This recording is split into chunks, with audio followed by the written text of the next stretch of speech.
It's a bit past 7, so time for our monthly meetup from BlockchainLab Drenthe. Welcome, and I'd like to first of all welcome the new faces. I see new names every month, so just to be sure that you know who we are, I'll do a very quick introduction of BlockchainLab Drenthe. Let me get a slide like this. BlockchainLab Drenthe is a non-profit foundation situated in the Netherlands, and the goal of that foundation is to spread knowledge, experience and insights about blockchain and distributed ledger technology to entrepreneurs, governmental bodies, students, schools, but also private persons. And we do that in a lot of ways, one of which are these monthly meetups, which used to be in a physical way here in Emmen, but we moved, like the rest of the world, online when the pandemic came. So now we are a live stream on YouTube.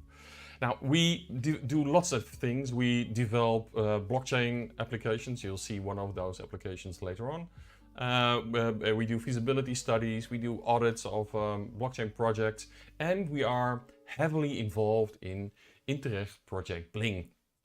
And Interreg Project Bling, that stands for Blockchain in Government, is a project with 6 countries, 6 North Sea region countries, and 14 partners in those countries who are all working on pilots for blockchain in the public services. And we are working for several of these parties. For instance, Province of Drenthe, we're doing our self-sovereign tendency application. We're working for the municipality of Emmen, where we do our energy knip and lots of other things. Let me get my next slide. I said next slide. Yeah, but YouTube is a one-way street. You can see me, but I cannot see you, unfortunately. But we would like to communicate with you. Now, for that, we use the chat window next to this video. So please use that. You have to log in first because YouTube is a Google company and they don't want anonymous people typing all kinds of stuff. So log in, introduce yourself, please. We love to hear from you, where you're from, what your interests are. And if you have remarks or questions, just type them into the chat. I can read them and I will try to answer your questions. There are also other people from BlockchainLab Drenthe present that could also answer your questions. So please interact with us. After this meetup, we have an informal gathering at our Kumo space, which is a little bit different than you might be used to. In our Kumo space, you can walk around and stand next to the piano and hear music, but also stand next to a person and make a conversation without hearing other people in the room. So there can be many people in the room and you can just ask questions or have an informal chat with somebody. I'll give you the address later on in the when I say after my thank you note. Okay, this evening we have 3 topics in our format, like every time. I'll start off with what's going on in the blockchain space, news about price action, but also news about new tech or new regulations and that kind of stuff.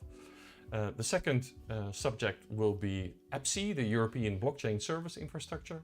Jeroen Wester will present that. And after a Q&A, we'll go to the next topic, which will be staking. Where we've seen a few price drops the last few months, and lots of investors who are hodling are now long-term investors. So how can you get some passive income from the position that you have, from the coins that you have in your wallets? Now, well, that is staking, and I'm going to explain what it is, how it works, what you can do, what the differences are in staking pools, in liquidity, etc. So stay tuned for that topic later on. Also, these are the dates for our next meetups. This will be the last meetup for the summer break. The next meetup will be in September, on September 8th, and then October 13th, and then November 10th. So already cross them out in your agenda and reserve some time to have a chat with us. Okay, now without further ado, let's go into the first segment, what's going on in the blockchain space. And in the blockchain space, there has been going on a lot, right? Never a dull moment. If we look at these prices, because that's what most people start with when they get introduced into the blockchain world, is these numbers. A Bitcoin at the moment at 20,539. Well, Ethereum at a little bit more than 1,000. It's been bad for people who are speculating on crypto prices, right? And I'll have some pictures explaining that and some numbers. Here you can see our last meetup was 2 months ago because of some illness. It's half the price. Last time Bitcoin was at 41,472 and today it was at 20,539, minus 50.5%, a bloodbath. I cannot say less. So a lot of people are in trouble, and I never thought I would say it, but because I'm not a big fan of Mr. Warren Buffett and his very, very, very long-term investments. But one of the sayings he has, when the tides get low on the sea, when the tide gets low, you find out who's been bathing naked. And that's what's happening right now. So a lot of people got into the market with money they could not really spend themselves. So they loaned money, they got into crypto to make it big. And when the market starts dropping, and it's especially 50%, then these people get into a very tight spot and have to give the money to the bank or lose even collateral or whatever. Now, Bitcoin has gone down 50.5%, Ethereum even more. As you can see, Ethereum has gone down 64%, lost 2/3 of its value, and that is really bad. The market at itself, total market cap, in the last 2 months went down 53%. So relatively speaking, Bitcoin is doing even a little bit better than the rest. Lots of altcoins, but also Ethereum, have gone down much, much more. Yeah, well, this was the picture at our last meetup. The prices were around $41,000 for 1 Bitcoin. And this is what happened in the periods after that. It's been going down rapidly. We had a number of weeks where 3.5 weeks where there seemed to be a consolidation around the 30,000 level, but it broke and it went under 20,000. So that's really, really bad. Last meetup, this was the picture, and orange is Ethereum and blue is Bitcoin. This time, this is the picture, where Ethereum even did worse than Bitcoin. As you can see, in this first period, let's say until half of May, they were about at par, but then Ethereum slid down a lot more and lost 2/3 of its value. Well, lots of people are very depressed, and even people think that the whole Bitcoin and cryptocurrency market is dead. You can see that the Google numbers where people are Googling for Bitcoin dead has hit record highs, all-time highs. People are Googling Bitcoin dead all around the world because people might look for some clues. Now, it's not the first time that Bitcoin has pronounced dead. There is this website where they keep the Bitcoin obituaries, and Bitcoin has already died more than 450 times where it was pronounced dead. Lots of times. Here you can even see the figures per year.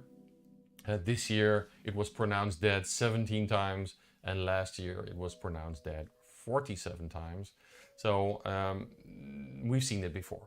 Right? I'm not a Bitcoin maximalist, and I'm not saying everything is going to be back to normal in 2 weeks. But I don't think we're going to zero, and Bitcoin is certainly not dead.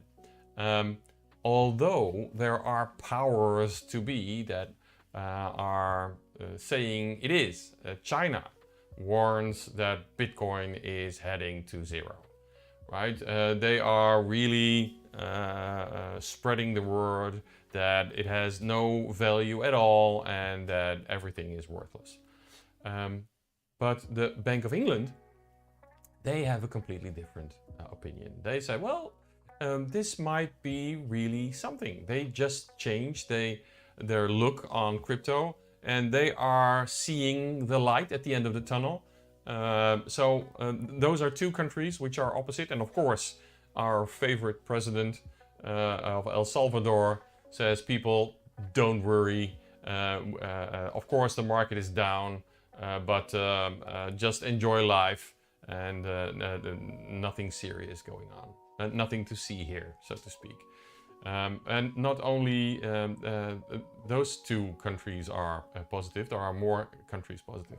Only China is saying, well, we banned Bitcoin, we don't want it in our country anymore, and it's going to zero. They did that before. Here you see the last 6 times that China banned Bitcoin from their borders, from their country. Last time was September last year, where they all cryptocurrency transactions were deemed illegal. But like I said, that's the 6th time they did that before, and we have to see what's going on. Of course, China is making space for their digital yuan, and they're banning lots of other coins in favor of what they're doing themselves. This big decline in prices is bad for the industry, of course. Not only bad for the investors who have money invested in all these coins, but also crypto exchanges. Here you see a message that Coinbase is sending away 18% of their personnel because of course not because prices went down, but they were growing a little bit too fast is what they are saying. Of course it's because prices are down, right? When the money is coming in with buckets at the time, then you don't send away your people. So yes, all kinds of companies are having a rough time because these prices went half. And so that will have repercussions, not only for the exchanges in the industry, but even for instance, sponsoring. Lots of crypto companies are sponsoring sports, sports arenas, individuals who have crypto.com on their shirt. And we're talking about hundreds and hundreds of millions. Now, when crypto prices halve, they also face the consequences. So even sponsoring sports events will suffer because of these price declines. On the other hand, the technology has seen more adoption than ever. Even America is thinking about their own CBDC. Now you'll say, hey, we already got some crypto dollars, etc. They're not the official ones. And we saw that with the Luna incident, where Luna, who was a dollar stable coin, went broke. Now we're talking about a real CBDC from the government. There is a digital yuan, we're working on the digital euro, and there should be a digital dollar is what they're thinking about. And not only America is thinking about that, Israel is thinking about that, Qatar is thinking about it, working on it, right? So lots of countries are looking into central bank digital currencies, and because they see that there is a market for it. People want to do their banking and their trading in that new way, and if you cannot fight them, then you join them, right? So that's what the banks are doing. Now, we had a big discussion because one of the problems that governments have when it comes to crypto is the freedom that all these crypto people have. And so the discussion was, should there be hosted wallets for everyone? Or do we ban unhosted wallets? So if you have a wallet on your phone, that is an unhosted wallet. If you have your crypto coins at an exchange, they're in an online wallet, that is a hosted wallet. And a hosted wallet, there you have KYC, they know exactly who you are, what transactions you do, and the government can come in and get all your data. If you have an unhosted wallet on your phone, for instance, or on your PC, that's a bit more difficult. And of course, they're saying all these money laundering and all these illegal activities that are unhosted wallets, and we would like to have a look inside. So lots of governments are looking into making these unhosted wallets illegal. But the Treasury of the United Kingdom, Her Majesty's Treasury, they are shifting a little. They're saying, well, maybe unhosted wallets are not that bad. We see what's going on and we're looking into how we can make it go the other way. So we will not ban unhosted wallets, but we will have to find a way to make the illegal stuff go away. So while at first everybody was furious and said no more unhosted wallets because all these illegal activities are going to stop, now they are turning around a bit. And it's also because the Internet of Things, lots of small devices are going to have their own wallet. How are you going to make those wallets all hosted? They should have their own wallet on whatever blockchain they're using, but how are you going to do KYC if that is a camera or a small different device? So unhosted wallets are going to be there. It's impossible not to have them. The only question is, how are these governments going to allow it? Well, if we are talking about illegal activities and scams, this is not a particular scam, but it's something which is next to it. We've seen what happened to Luna last month, and now because of this halvening, there are other companies getting into trouble, like Celsius. And Celsius is a DeFi company, and they have liquidity problems. Right? There are not enough coins in their accounts to do business anymore. So what they did is shut off all their operations. And that's why at the top I have this famous quote, "Not your keys, not your coins."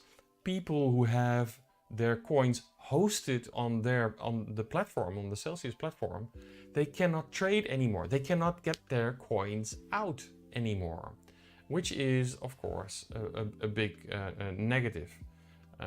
So what the government wants, hosted wallets, is not what you as an individual want, because it will give away your freedom.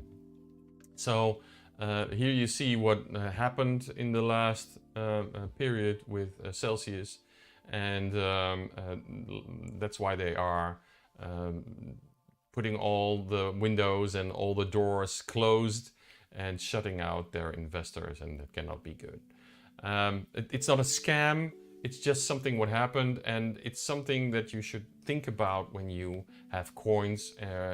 If you put them on an exchange, having them on an exchange is very easy, right? Taking them off the exchange, putting them in an unhosted wallet on your phone is a little bit more complex, but you have much more control. Now that easy, we're going to see later on if I'm going to talk about staking. It's much easier to stake your coins when they are on an exchange than when you have them in a wallet, but it's a trade-off. Last but not least in this segment, I told you at the beginning, we do our own projects. We have our own blockchain apps, and maybe you've seen it before. We have a self-sovereign attendancy application with which you can prove you were at a certain course at a certain time or a conference. And here you see the big reveal of this application at the North Sea Interreg conference in Bruges, where people could use the app to take the event in their wallet to prove to their boss or the tax office or whoever, their first line controller, that they were in Bruges. They just had to scan a QR code and use that to prove it to the person. And that's on main stage. And here you can see our stand we had there. We show them what is wrong with a normal attendancy lists, privacy-wise, of course, and we gave all kinds of examples on how to use the app. If you want more information, you can find it here at attendancy.app and even download it yourself. Okay, that's, I believe, it for this segment, what's going on in the blockchain space. Let me see if there are any questions, and if there are none, we will go to Jeroen, who is going to talk about EBSI, the European Blockchain Service Infrastructure. But I see a question. I see a question from Stefan. I assume the official digital dollar is inflationary, considering their printing strategy regarding the actual US dollar. Yeah, you're correct. Like the digital euro is a representation of actual euros. So the digital dollar is also a representation of the actual dollar. So I believe more than 50% of all US dollars were printed in the last 2 years. So there is an enormous pool of new dollars, lots of inflation. And so in a CBDC, that inflation is also present. So every time they start the printing press on the actual dollar, your digital dollar will get less value. So you're correct. And that is something which is different opposed to, for instance, Bitcoin, right? The Bitcoin is a certain amount. There are going to be 21 million of them in 2140, no more, no less, so nobody can print them, the government has much more control. Your question, what is the benefit of the government-created digital money? Well, there is lots and lots of benefits to the government. They have control. There are some privacy concerns, right? So they even can see where the money is coming from and where it's going to. Money laundering will be much less possible. Fraud with VAT, etc., is virtually non-existent. To the public, the digital dollar is not better than any other cryptocurrency, which is stable, right? That is the point where all the other ones fluctuate, are very volatile. A digital dollar would always have the value of 1. So that is something which is very positive for the public, but on the other side, there are not many positive things compared to other cryptos. So I don't think there will be a very big adoption from people that are into crypto, because there are better choices. But for the public, the broad public, they can have all the benefits of crypto, sending money very fast to the other end of the world, and have a very stable coin. Let's see, Katarina says, to the government, yeah, but to the people, no, I don't see any big advantages. But at the moment, it's already in that position, right? Let's take a look at China. A very large portion of the people living in China are using WeChat. And WeChat is an app, a little bit Facebook-like, where they can do anything they imagine in WeChat and also pay. So you when you're in China shopping, you pay with WeChat. You just scan a QR code. And we've seen, for instance, examples where people went to the pharmacy in the last 2 years, went to the pharmacy, bought medicine for themselves or their family members. And then the government came knocking on their door. We saw you went to the pharmacy 3 times last month. Are you ill? Are you corona, COVID positive or whatever? So it's Big Brother is watching you. It's not always a good thing to have the government look at everything. Okay. Milos says, maybe it's a little bit easier to move digital assets than physical assets. You are absolutely correct. That is a lot easier, and that is the concern of the government, right? The government says, hey, when you want to take $200,000 from one country to the other, physically you need a suitcase, right? And we can, at the border, see your suitcase. Now, if you have virtual money, digital money, it's a few bytes on your phone. It's an address where you put the money. It's very hard to trace that money crossing the border. So the government is very opposed to that kind of unhosted wallets because you could very easily take your money all over the world. Okay, now I think I have done all the questions for now. And if you have any other questions, then put them in the chat and I'll try to answer them later. Let's go to you, where he will talk about and have a presentation about the European blockchain service infrastructure.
Hello, my name is Jeroen Wester and today's talk is on EPSI.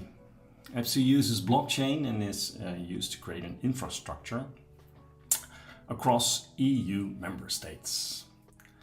That sounds pretty boring, especially when you look at the picture, the photo. You see these people involved in a very boring meeting, but it's not boring at all. In fact, it could be a groundbreaking initiative to make personal credentials available for all in the EU in a self-sovereign way. And this is important for the EU because they want to create an open market for EU citizens, not restricted by all kind of specific systems that are available in different countries, but that there is the same playing field for every citizen in the EU. Okay, let's start with a short list. Nice animation with what we're going to cover in this short presentation. We're going to start with what is EPSI, a number of use cases, part of the EPSI infrastructure, what's next for the EPSI project, and some concluding remarks. Okay, let's start. What is EPSI? It took me a while to understand what it is. At first I thought, is it something like Ethereum? But then for the EU with EPSI coins, are there any EPSI coins?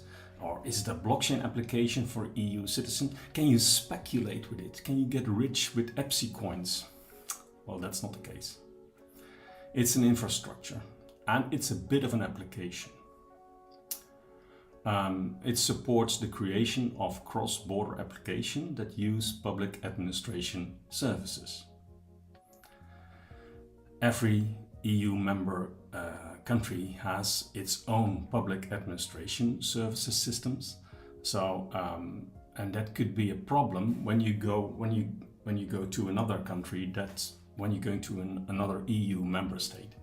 And what EPSI tries to do is that they do something on top of these public administration services that are specific for a country. EPSI has two parents, the European Commission and the European Blockchain Partnership. If you want to know more about that, please check the EPSI website. It's a rather young project. It started in 2018, or it started in 2019, that would be more specific to say.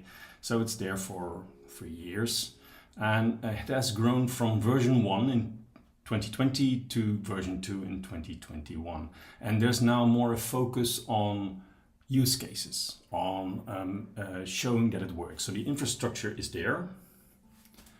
A version of the infrastructure is there. There will be new versions, of course, but now they want to demonstrate the use cases on top of that infrastructure. Okay, EPSI use cases. Let's start with a short example. And the example is has to do with the challenge that we all have in Europe. We have countries with different registrations and governmental systems. Connecting one-to-one is infeasible because you would do a lot of work. So isn't there another way of making, to unify the systems? And EPSI is an effort to create a layer on top of these existing governmental systems. And it's therefore a kind of schema balancing effort. It needs to cover all the different country-specific data demands, but it also needs to cover the different application demands that are built on top of the EPSI infrastructure. On this slide, you see an example. There is a citizen from an EU member state that adds data to an EPSI-approved wallet. Student in Portugal that stores a diploma in an EPSI-approved wallet. Then the student goes to a different country, the Netherlands in this case, and applies for a study at the university. And the university says, okay, cool, that you're going to be a student at our university.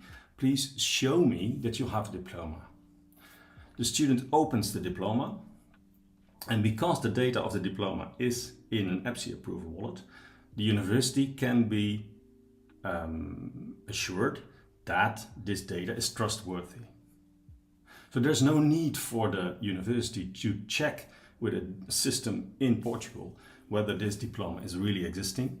The fact that it is in the EPSI wallet is proof enough for the university in the Netherlands to accept the application of this student. And the data in the wallet of the student is under control of the student. So the student is the one who decides whether this data leaves the wallet or not. So it's self-sovereign. Very important thing to create trust in this infrastructure. Okay, that's a short self-sovereign based use case example. AppSy identifies 4 use case areas at the moment. There's the self-sovereign identity use case, which is aimed at verification of who you are across EU member states. Then there is the EU Social Security Pass use case. This is the identification of mobile workers, and it's aimed at to prevent social fraud and undeclared work. So people illegally doing things in different countries is trying to be prevented by this EU Social Security Pass. Then there is the diploma use case. That's the example that I showed you in the previous slide. And there is a document traceability use case, which is aimed at automating compliancy check with data, with documents, sorry. There are more use cases to come, like trust data sharing, small and medium enterprise financing, and asylum process management. So there's a lot more to come, of course. Once you have the general idea of how this system should work, then there's could be a very long and large list of use cases come to mind. Let's hop over to the AppSy infrastructure. AppSy is a public permissioned blockchain infrastructure with 36 plus nodes. I'm not sure if this is completely correct because this data is a little bit old. And these nodes are Hyperledger Fabric or Hyperledger Besu nodes. It's the first EU-wide blockchain infrastructure. It's driven by the public sector, and it tries to respect all European values. European values sound very good. But you think about European values like the GDPR, for instance. The platform has been designed as a market-friendly ecosystem based on open standards and a transparent governance model.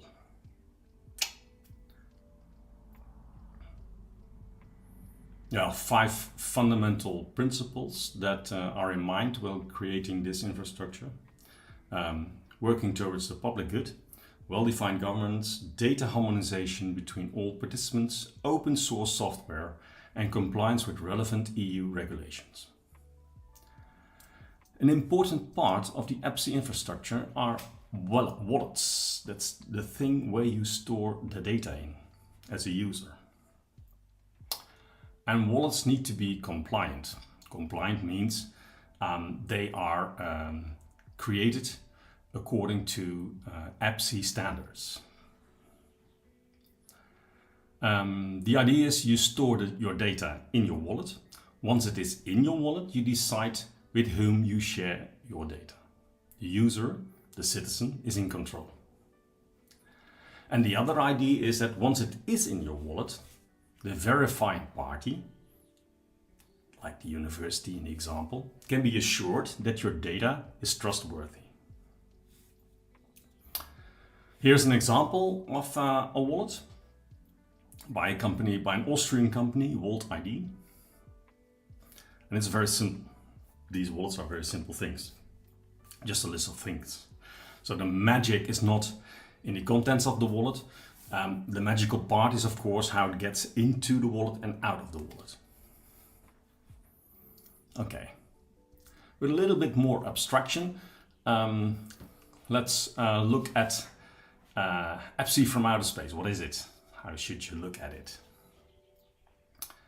That depends on where you are. In this picture, when you are a member state, you could say that you could see AppSy as an infrastructure in which you connect your existing governmental system to.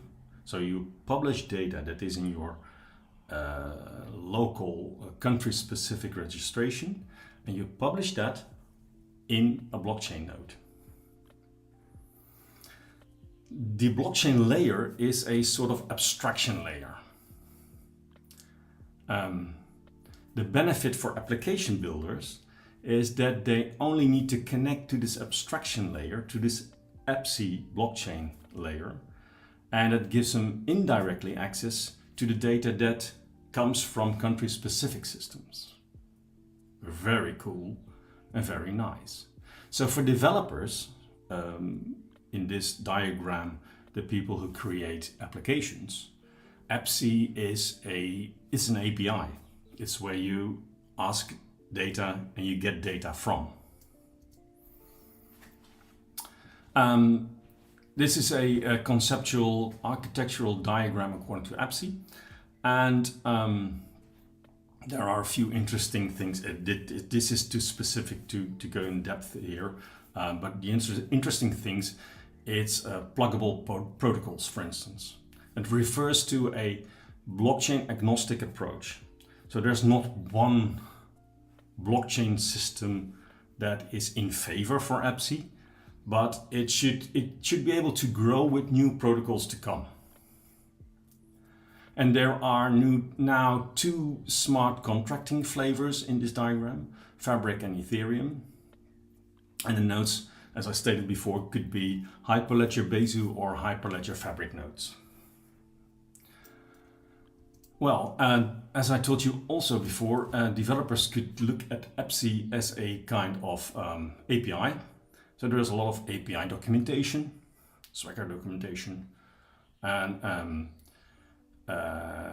these APIs provide data that your application can trust. A special case could be if you as a developer want to build a EPSI compliant wallet that needs to be created according to EPSI specification. Okay, there is a large list of all kinds of resources that you can find online. Documentation, examples, learning materials, repositories. You can download and install it. It's a large space to explore. Okay. What is next for EPSI? There's a couple of things that I would like to share with you. This is actually not very new, but it is from a year ago, that the IOTA Foundation could be one of the, is probably going to build IOTA nodes for the EPSI infrastructure. It's interesting. They could be used because these IOTA nodes require less energy than other blockchain frameworks. But in order to be able to do that, there's a need to have an ISCP, the IOTA Smart Contracts Protocol, in place. And that's something that the IOTA Foundation at the moment is working on, and it's not completely out there. There's some version out there, if I understand it correctly. A few weeks ago, there was the EPSI Demo Day. And the tagline for this demo day, how can EPSI help citizens study, find a job, and start new lives abroad? As you understand by now, that's the general idea of the EPSI project. And I attended this demo day, very interesting, very long day, of course. A lot of all kinds of use cases doing a demonstration. You can look at it. It's there's a video on YouTube that you can look. The remarkable thing is that the complete day, there was around 300 or 400 attendees looking at this EPSI demo day. I found that a very high number. I think that is because a lot of people think, okay, this would be a very good idea for Europe to have. So that we have this abstraction layer on top of all these systems that we can plug into, and that will, will make life make life better, to say so. Okay, some concluding remarks.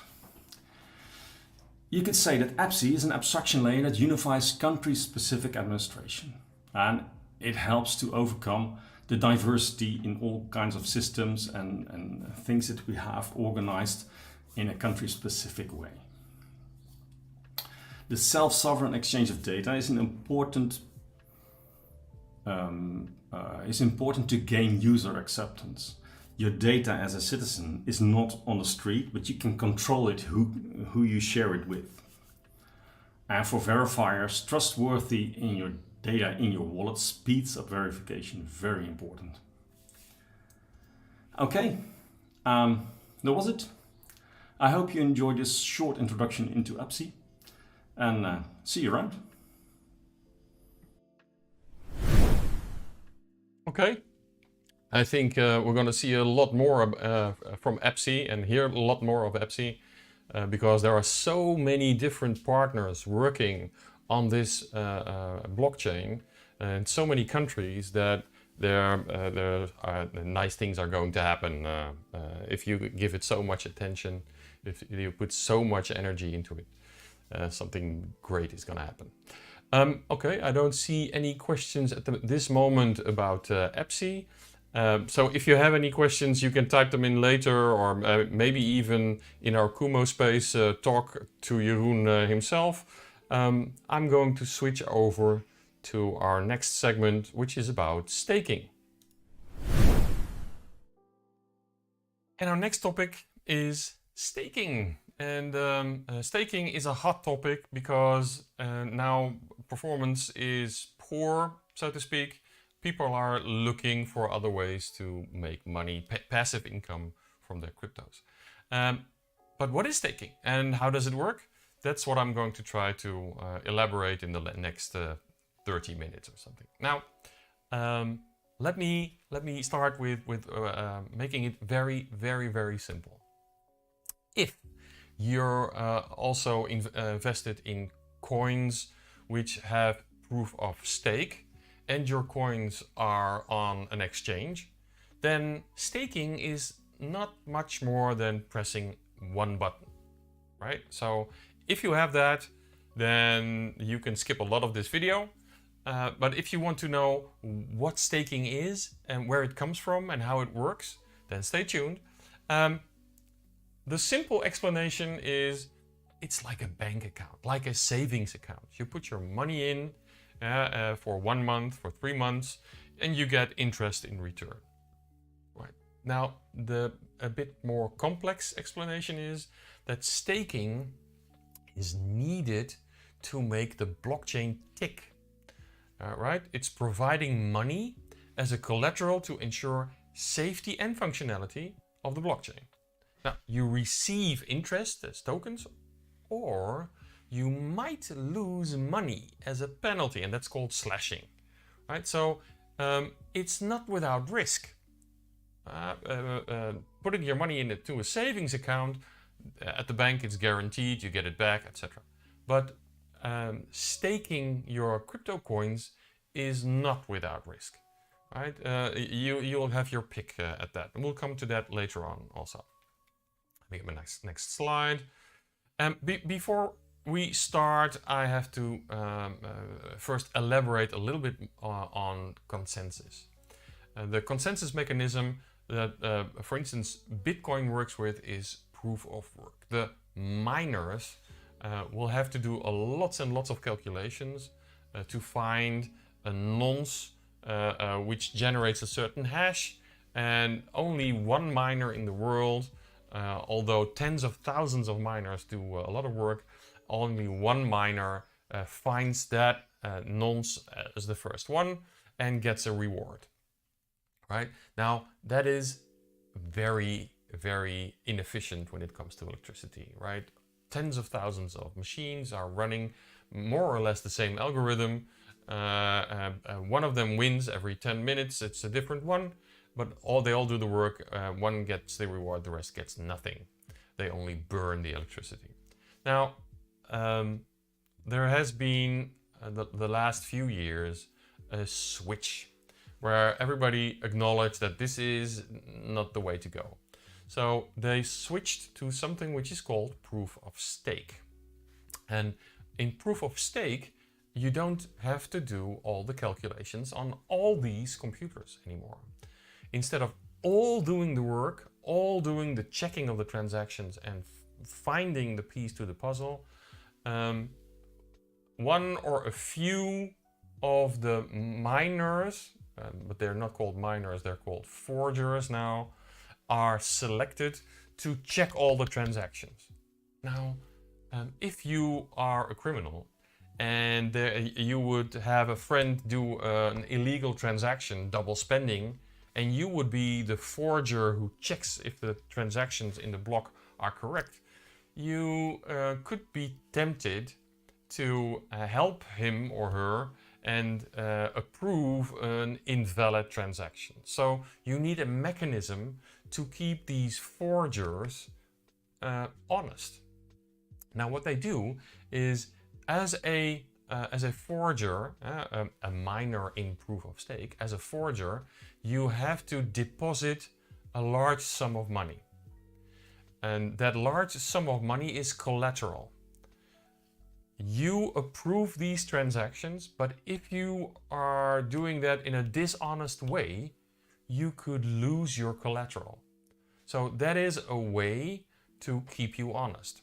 The other way is that the person that is assigned to check the next transaction is more or less randomly assigned, but they are looking at the weight of how much coins you have.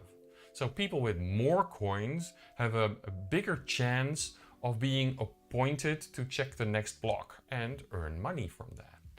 And the philosophy behind that is that if somebody has lots and lots of coins, they don't want to do a dishonest transaction because that would devaluate the coins, and you have a lot of them, probably. So you would cut in your own flesh.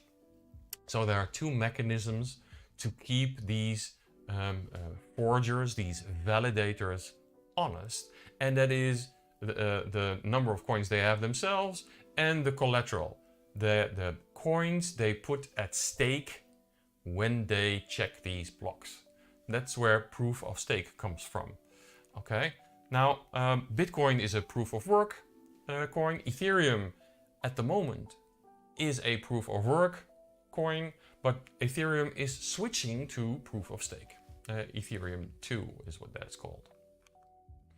Like I said, so there is the staking which I described, which you do as a validator, as a forger for a proof of stake chain, where you are randomly selected as a validator. But you can do that as a validator on your own, right? You need a large amount of coins you put in there as a collateral, and then you can validate. You hope you'll be selected to validate the next block and earn the transaction money. Or if you were a smaller investor, you could enter a staking pool, right? You have mining pools for proof of work, and you have staking pools for proof of stake. With mining pools, you have a share in the computational power of your mining pool, trying to find the correct the answer to the puzzle.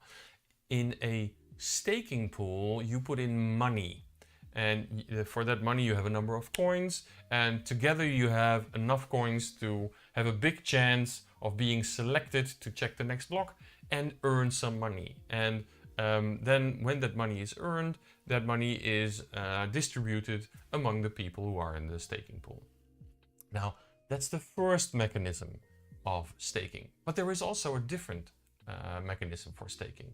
The mechanism is as a liquidity provider for decentralized finance, right? To trade for, and in DeFi, for instance, there's a lot of lending and borrowing, etc. Well, if people want to borrow some coins, well, then there has to be somebody who is willing to lend them those coins, to provide the liquidity that these coins are there when people want to borrow them. That's how you stake coins in DeFi. I'm going to talk about both of them. I'm going to give some examples, etc. Right, but this is all behind the scenes. Like I said in the beginning, if you have Cardanos or something on an exchange, you just press one button and then you're staking. Whatever of these different staking methods you choose, they all have, as with your savings account at the bank, a lock-up period, right? So your money is locked in a safe for a day, a week, a month, 3 months, a year, and you earn interest while those coins are locked up. Now, that can be flexible. Some staking platforms, you can take out your money every few minutes or even 10 seconds, right?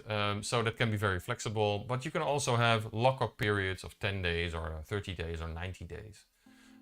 And that is a little bit of the risk there is. Now, I've put risk between quotation marks because if you are a long-term investor, if you say, hey, I've got my coins and I'll see what happens in 10 years, right? So we've gone down 50% in the last 2 months, but who cares? I'm still going to hold them for another 10 years.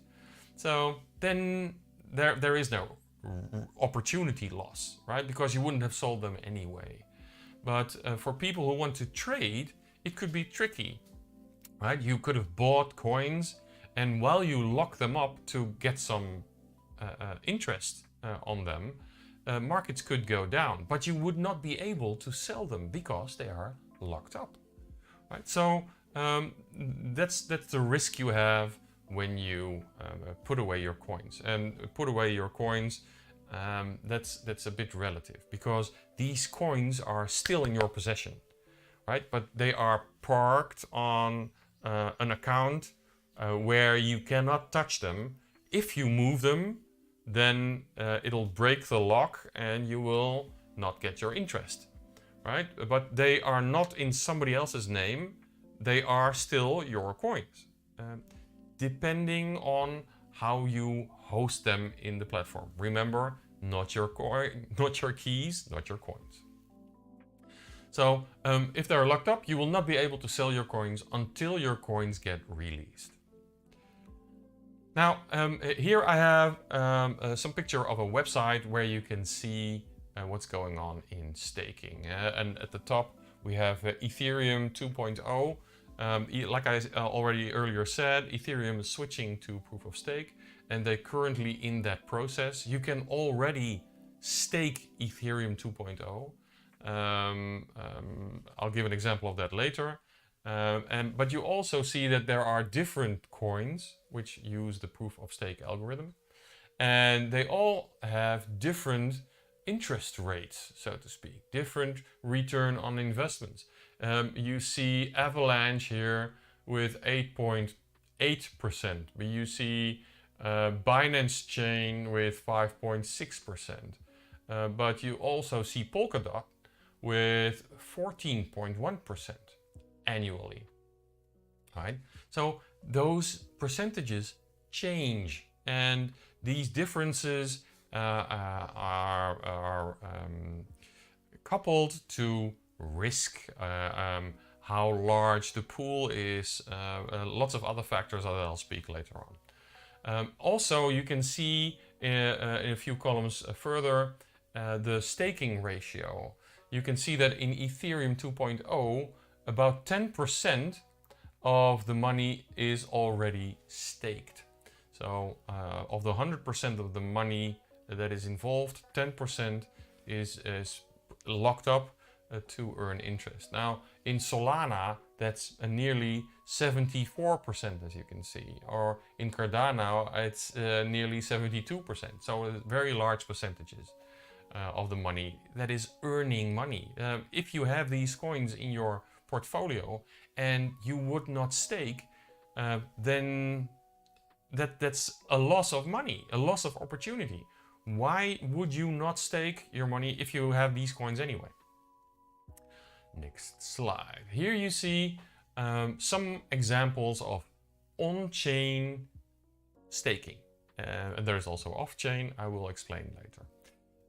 This is a screenshot from Kraken, the exchange. Here you see Cardano 4 to 6%. You see Ethereum 2.0 4 to 7%. Here you see Kusama with 18% interest rate, etc. Right, and it's just a matter of pushing some buttons, and your coins are locked up and earning your money.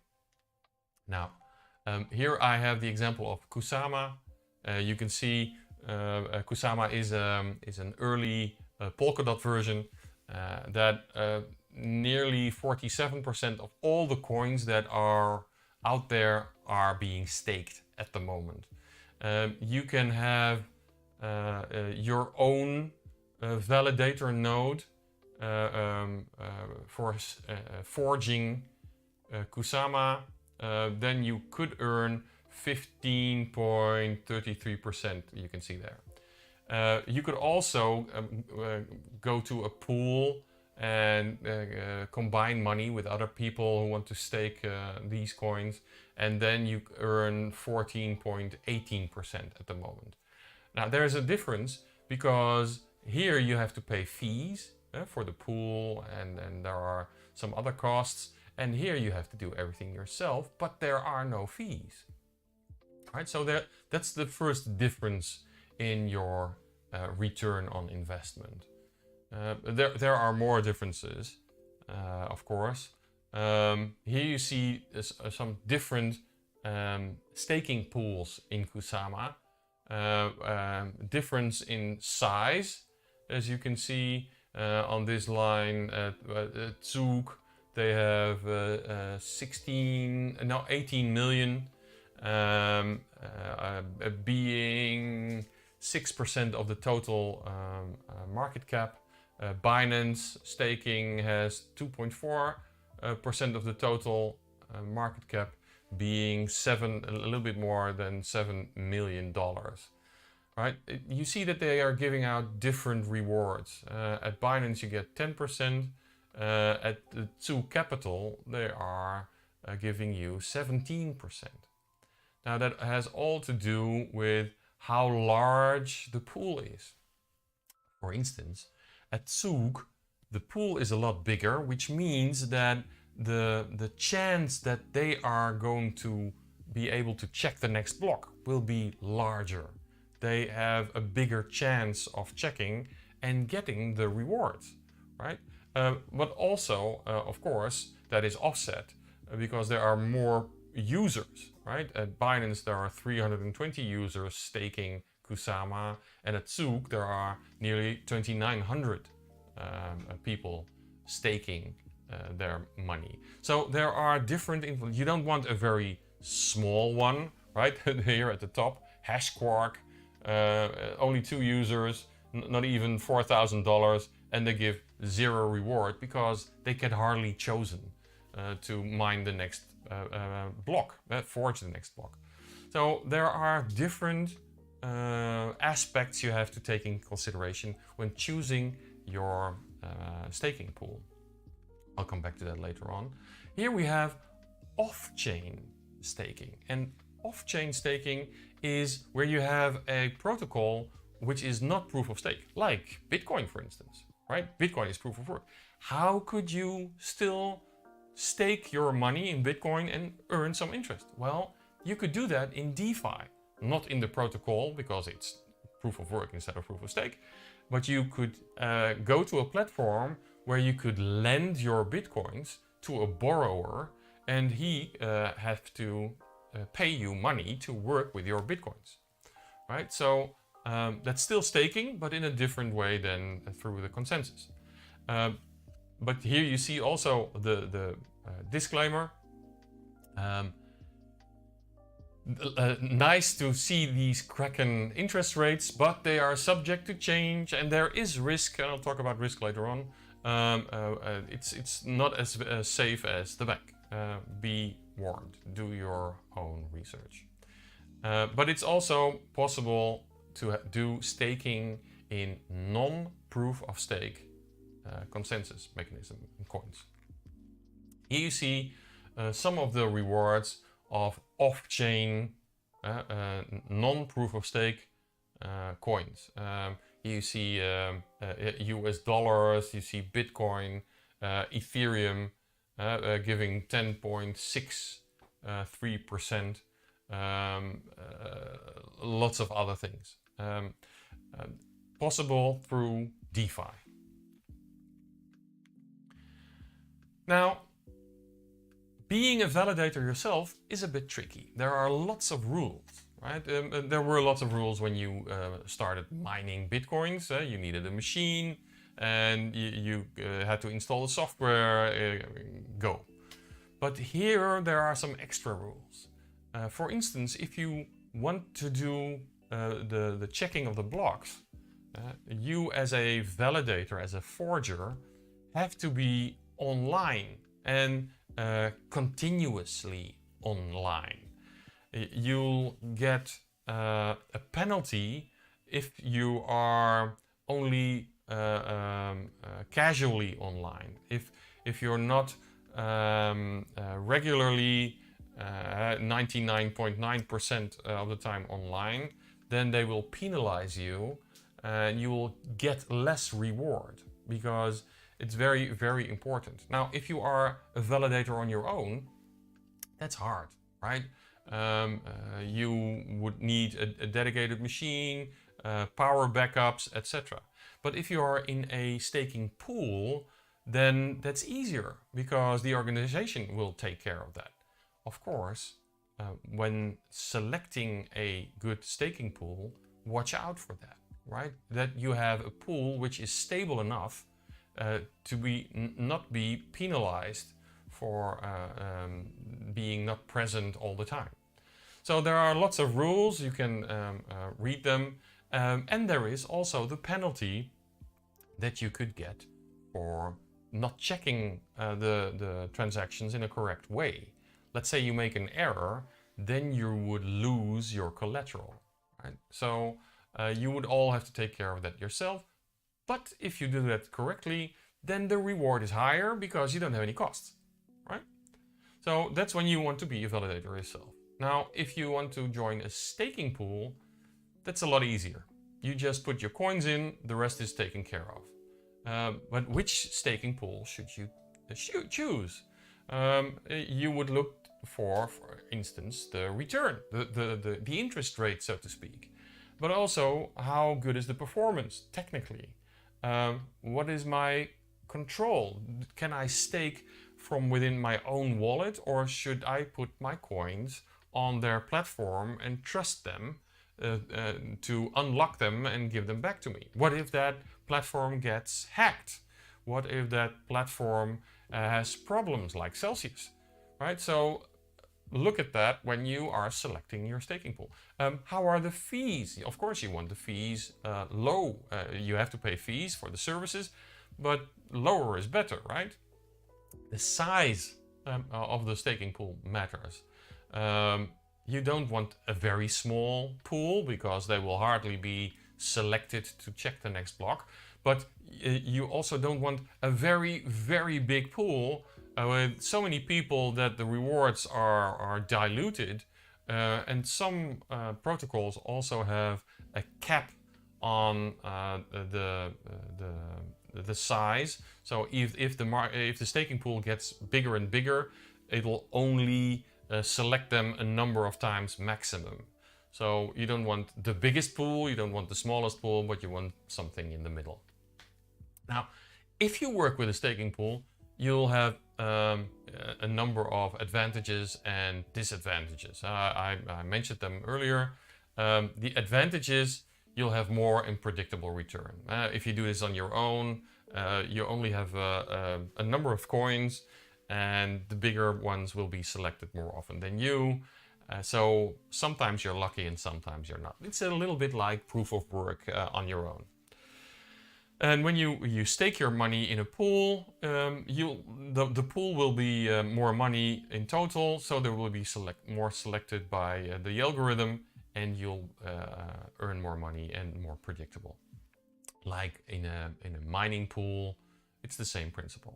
Now, the negative thing is your returns will be lower because of the fees you'll have to pay.